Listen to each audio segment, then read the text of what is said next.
I actually, I am a pledger as of this morning. So I'm probably the most recent pledger.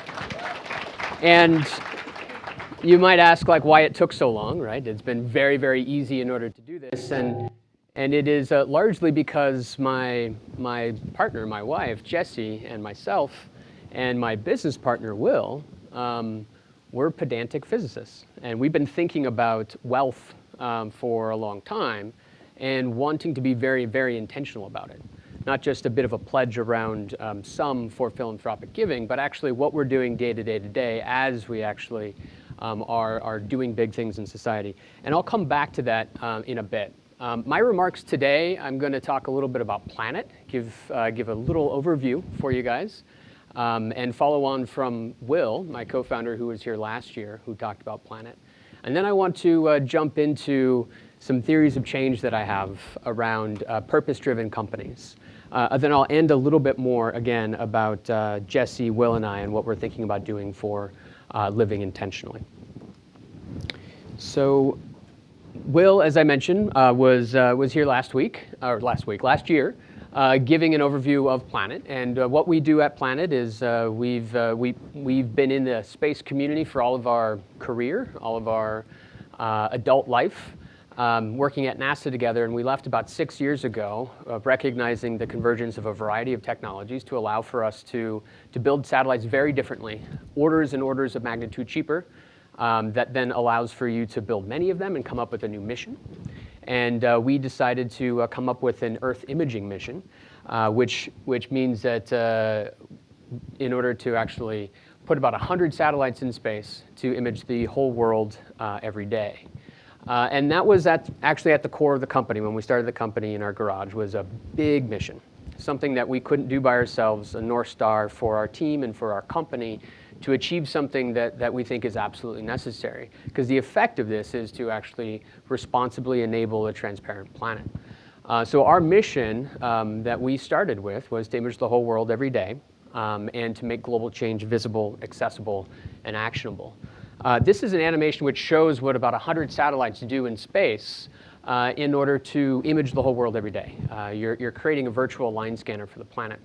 And the imagery that we capture is about 3 meters per pixel. So it's relatively coarse, but it's fine-grained enough in order to count every tree on the planet. So you can't really get into personally identifiable information, but you can see the effects of humans over time.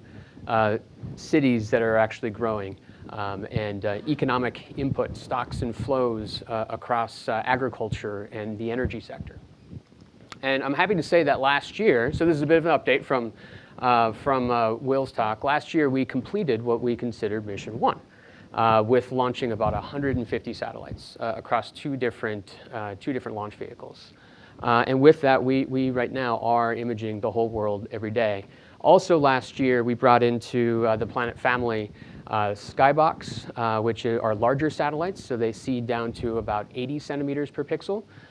This was with an acquisition of the satellite arm outside of Google, and brought that into the company. So today, we operate about 200 satellites in space. It's about 10% of all the satellites in space today.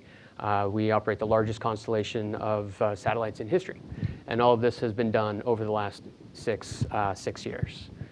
And, but that's only half of it is to collect the data, and the other half of it is to actually make it visible, accessible, and actionable. And we have an end-to-end system inside of our company in order to get all of the data ready for analytics. Luckily, actually, we have the commoditization of storage and compute and open sourcing of algorithms that really make it a lot easier for people that aren't an expert in Earth observation to actually see change and put it into their overall workflow. And that's what we've been working on over the last year or so, is indexing larger things. So can't really see it in this imagery, but buildings and roads, as well as ships and planes. These are the first spatial information feeds that we're going to be rolling out over this year. And as we actually shift into making it actionable, we want to make it accessible to many people. If you get to spatial information feeds, you get away from large data sets and just an indicator that actually allow for it to be something that people can actually query against rather than a huge, massive amount of data. So much like Google indexed the internet, Planet, we are indexing the Earth in order for us to actually anticipate changes, look for anticipatory analytics, and take action. That's all I'm going to say about Planet, but for now what I want to do is actually talk about the title of the talk, which is more on purpose-driven companies. So, it's been a wild couple of years for VC-funded companies in the last 2 years or so in Silicon Valley. It wasn't too long ago when they were coveted, and technology that were going to be invented by founders with a big, bold mission in order to leverage converging technologies, disrupt older established industries, raising enormous capital and scaling really fast was actually technology to help the future. In the last couple of years, it's kind of shifted upside down. Some of the promises of the benefits of the effects of these IT companies and these VC companies have unintended consequences. And what was once admiration seems to be actually shifting more towards skepticism. And there's a lot that we can actually learn from this. Moreover, an enormous amount of wealth is being created by those who actually start these companies. But learning from this, I argue that the benefits of entrepreneurship, if being done intentionally, not just about the product that you bring into the world, but the consequences of it on society, can actually be really central to creating a desirable future. And I'm a space geek, right? I've worked at NASA for about 10 years before I started Planet. And so I tend to take that perspective to my life, but also in business. And so from above, if we're looking down, right, the first satellite that went in space in 1957 we had half the population on our planet, right? We are terraforming our planet like nothing else, with cities that are growing, with forests that are shrinking, with ecosystems that are changing, and we're kind of off in a bad way, right? If it is business as usual moving forward, this will be a really dire century, and this is a bit of a call to action for us to be really intentional about what it is that we're doing in our career, in our life, not only as a consumer, but then also as an entrepreneur, and also being extremely fortunate for being in this room, to being educated the way that we were, or born where we were, it's our responsibility to actually think through how we're going to get out of this mess. I have the great fortune to work with Andrew Zolli. He leads our global impact inside Planet, and I've kind of like changed a little bit of the words that he said, but I really like this, at least for this talk, which is we live in 21st century with wicked problems, yet we have an economic system that is that's post World War II. That is more measured in quarterly earnings, in short-termism, and there's a lot more that we value in society that aren't in the global economy. There's a lot of negative externalities, and yet we have institutions that are from the 19th century. And we have learning loops that are associated with these institutions with the rule of law, but it's purposefully slow. It's purposely slow for stability. And that's a bit of a problem that we have today, because if stability continues with some of these wicked problems, we might not solve it fast enough. So it was actually mentioned earlier, the Stanford Innovation Review, but Andrew and the Impact team wrote a paper for that called Big Data to Big Indicators. And this is one of the theories of change that we have within Planet, which is we're in the midst of a sensor revolution, right? We all have our phones, and we're measuring near real-time information all over the planet. And also with the commoditization of storage and compute and open sourcing of a variety of artificial intelligence algorithms, people are finding interesting insights in that big data. And then that's when we bring in a different facet of society, the researchers, academic organizations, to take a look at the methodologies behind the insights and to take a look at the data that's driving those insights to come up with an indicator that actually can be a proxy for something that we do value in society. And then we bring in the next facet, which is our institutions, the rule of law, and the financial institutions. So in order to actually create the incentives, not necessarily pick a winner, but in order to anchor in progress or to at least avoid something bad from being happening, that's when we could actually get to a point where you can come up with financial instruments that are driven by these indicators, if it is a sound, explicit, verifiable, unbiased proxy for something that we value in society. This is actually an opportunity for us to bring in greater things into the economy that we actually do value as society. I have to admit, I'm not an economist.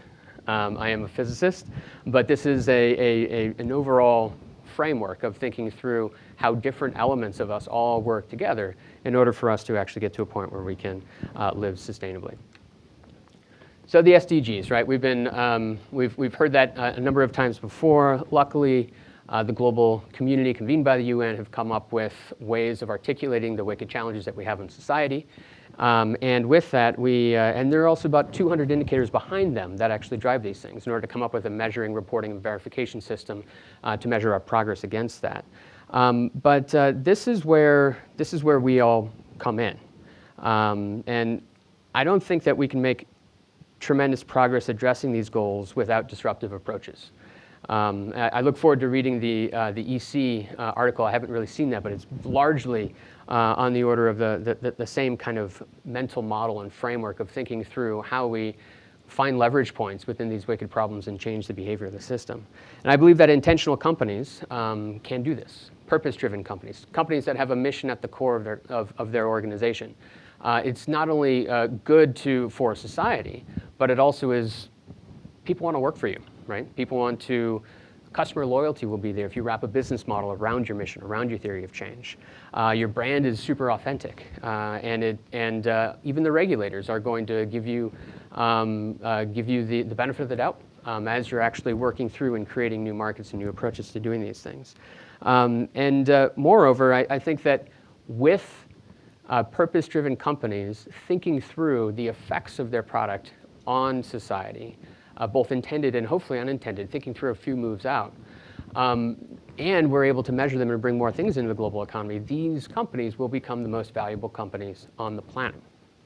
And we have to do it probably by the middle of this century in order to shape the direction of where we're actually going and how we live sustainably on here. In the last couple of minutes, I want to mention another project or another thing that I think is super valuable for us all to be thinking about. And this is a picture of Bertrand Russell in 1955. After World War II, a group of physicists who actually worked on the Manhattan Project, absolutely abhorrent with what has occurred with nuclear weapons, they got together to really think through what the effect of their knowledge that they're bringing into the world on society. And this was written up in a manifesto by Einstein and Russell. It essentially talks about the social responsibility of physicists on society. And what I love about it is toward the end, it also says, remember your humanity and forget the rest. Take off your hat of your nation state around where you're from. We are all citizens of planet Earth, and we need to be responsible about the effects of what we do from a day-to-day on society. And I argue that this is what we need today for technologists.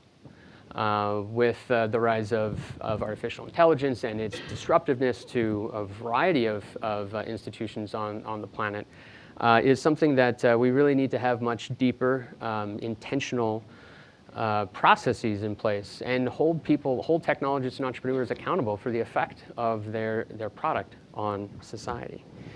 And the last thing I want to mention is back to the Founders Pledge.